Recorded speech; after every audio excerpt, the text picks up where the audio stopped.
Hey, well, good evening. It's good to have you. I'm glad that you guys chose to join us this evening.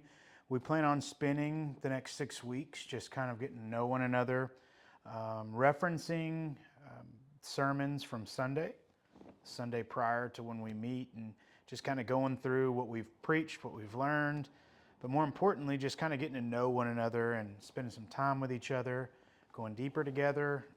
And so, as your pastor, I just pray that the Lord just moves in this, and that you guys have a great time, and that great things flourish from this. We've had great results from this in the past. The last semester we did it, and so I just want to say welcome. Thank you guys for being here. I'm excited to see what the Lord has. I do want to open up. There's going to be several questions, but the first few questions, maybe some icebreakers to get to know you, and then we're going to get into last week's sermon. So this week and this week only, I'd like to start with a question. If you would each one of you state your name and tell us just a little bit about who you are? I'll give you guys a few minutes to take that as we pause.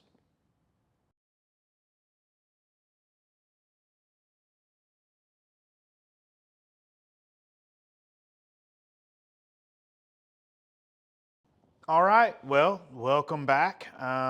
Next question, another icebreaker question. This will be a little fun one. Get the juices flowing a little bit. The question number 2 is this: if there was anything in life that you could be doing, what would it be? General question. If there was anything in life you could be doing, whether it's for work, whether it's just doing in general, what's the one thing you wish you were doing right this minute? Um, Y'all take a few minutes to talk about it. Each person come up with something, and be good for you. See you in a minute.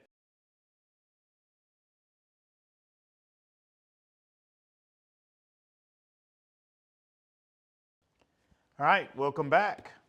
So, hope y'all had fun with that last question. I hope it didn't confuse you, but it was a good question. The question number 3 is this, another fun one, probably our last fun one, is what is one interesting fact about yourself? Please, please, please share. These are fun to do because most people would have no idea that you like to do some of these things. So I would encourage each and every one of you to answer this question. I'll see you back in a few minutes.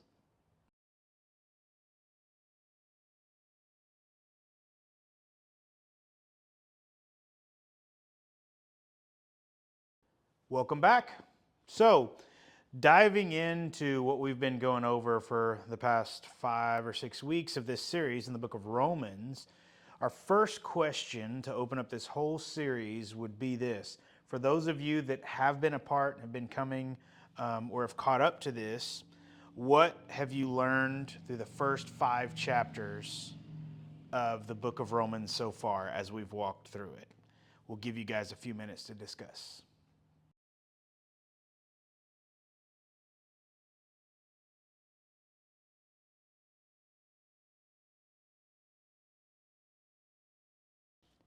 All right, welcome back. For the next question, I actually have a sermon clip that I'd like you to see. So let's take a few seconds, maybe a minute or so, and let's review this sermon clip. We'll come back with the question. He says, "So what shall we say then? Shall we continue in sin that grace may abound?" Pause. We just talked a lot about grace. Talked a lot about justification. It is through His grace that we are saved, through the grace of God giving us something that we didn't deserve. Because if you look at grace and mercy, those are some of the key themes, especially through the gospel, of speaking of grace and mercy. It is the grace of God. What is the difference between grace and mercy? Grace is giving you something you did not deserve. Mercy is holding something back that you truly deserve. Welcome back. Hope you enjoyed that clip. What a great explanation defining the difference between grace and mercy. So,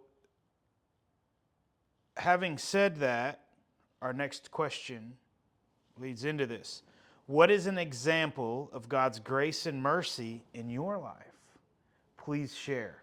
Take a few minutes to share this.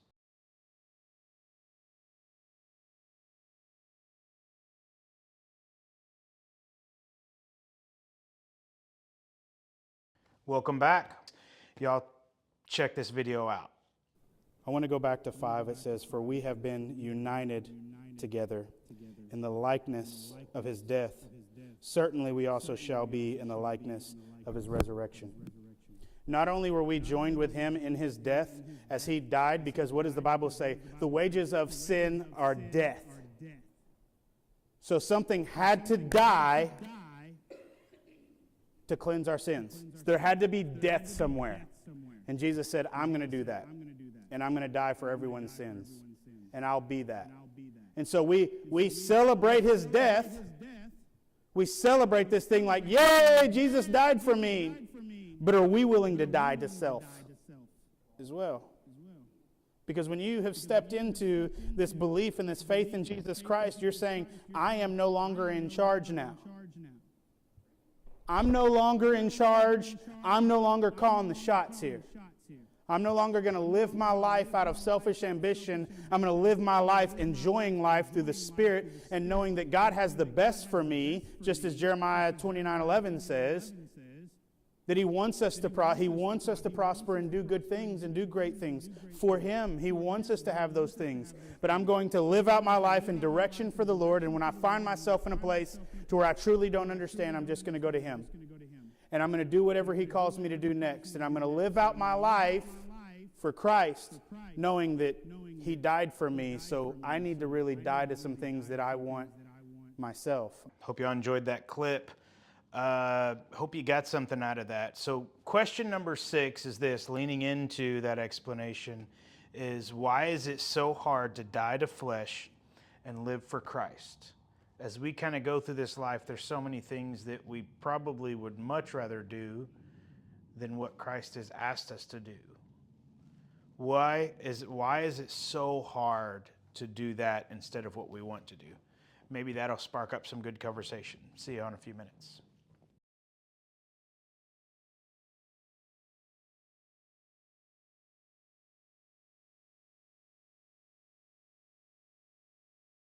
All right, well, welcome back. I've got another clip for you as we go into question 7, so we'll give you a few seconds. Y'all check this video out. Death no longer has dominion over him. Who's him? Jesus. Death no longer has dominion over him. We ought to be shouting and standing and freaking out over that right there, because that is the greatest news we can ever have right there. For the death that he died, Jesus, he died to sin once and for all. But the life that he lives to God. That's it, that we understand this thing. We got to die to our flesh, and then we can't let sin live us. But listen, we don't have to just be this. A lot of people will say, I ain't ready to become a Christian. I ain't ready to give my life to the Lord. Well, why? I still got some living to do. I need to get some of this out of my system. All right. What about tomorrow? What happens if you don't get that opportunity for tomorrow, because tomorrow's never promised? What are we waiting for? And we feel like because we can become a Christian, we got to lay down the cigarettes and lay down the whatever else that you're messing with, or the alcohol, and I got to quit cussing, and I got to go to church, and I got to dress right, and I got to take out these piercings, and I've got to cover up my tattoos, and I can't color my hair no more, and I can't, do certain things and wear certain things. And here's the thing that we've all missed the mark on, is understanding that we've got it. This is the whole book, that we've got to get ourselves together to come to Christ. Christ says, I don't care where you're at. I want you. And once you receive Christ as your Lord and Savior and you operate in that freedom, there is going to be this thing that the Spirit brings called joy, hope, faithfulness, goodness, self-control. And when that Spirit of God comes inside of you, that's what compels you to not want to do some of these things anymore. It's not that you've got to fix yourself up. You don't fix yourself up. You don't go to Christ as a perfect person. You go to the perfect person as a broken person in need of a perfect person. That's Jesus Christ. He says, I've died for you. You don't have to live this life anymore. But also, I'm not going to require you to not live that life before you come to me. Come to me and allow me to hold your hand through this. Rely on me. Rely on my strength, not your own. All right, welcome back. Hope you enjoyed that clip. A little bit long, but just wanted to be able to try to capture everything. It was cut off kind of quick, but Question number 7 goes into this, and it's this: what makes it so hard for people to accept the reality that we don't have to clean ourselves up before we come to Christ? Isn't that the question, especially for people that are not saved, or maybe they are lost? Everyone has this thought in their mind that they have to be a certain way. What makes it so hard for those people to be able to? Because I've used to be one, but what makes it so hard? So that's question number 7. Give you guys a few minutes to discuss it. It'll be on the screen.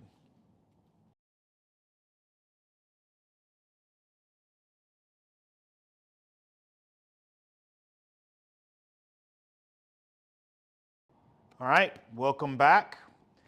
Got another sermon clip for you for our last question. And so I'll give you a couple minutes. Let's watch this video. What then? Shall we sin because we are not under the law, but under grace? Certainly not. Did you know that to whom you present yourselves slaves to, obey, you are that one's slaves, whom you obey, whether of sin, leading to death, whether of obedience, leading to righteousness. There's a choice here. It sounds redundant, like, didn't he just talk about this? Didn't we just start this whole chapter with? Absolutely. But he's trying to say this: having said everything that I just said, which one are you going to choose? Well, what does that mean? That means you've got a choice. That means that every day that you wake up, choose the good life, or you can choose sin. We're not going to wake up and be like, I'm sinning today, baby. I mean, who does that? That was weird, actually. It's creepy. This is what it means, like when you get up in the morning, who are you giving your first to? Are we celebrating the fact that we get another breath because of Jesus Christ, because God has shed his grace and mercy on us, that we can wake up the next day and we're going to set our minds to him first thing in the morning? Or are we going to get up and forget about that and just automatically go to our checklist for our head? All right, welcome back. Leading into our question, following this clip, the question that we have for you is, what are some ways that we can set ourselves up to live for Christ each day? Like we said, every day you wake up, you have a choice. And what exactly can we do to set ourselves into a place that we can have a great day and live for Christ that day? Give you a few minutes to discuss it. See you in a minute.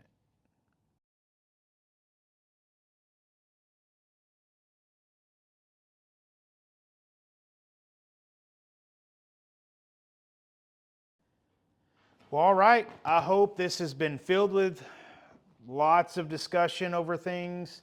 Hope we've intrigued your mind. And truly, I just hope that there's been some conversation come up that we can talk about, get to know. I think that each and every one of us have a different perspective that we can get out of these things, and it helps to talk about that stuff. So I really hope you guys had a great night. I hope you enjoyed it.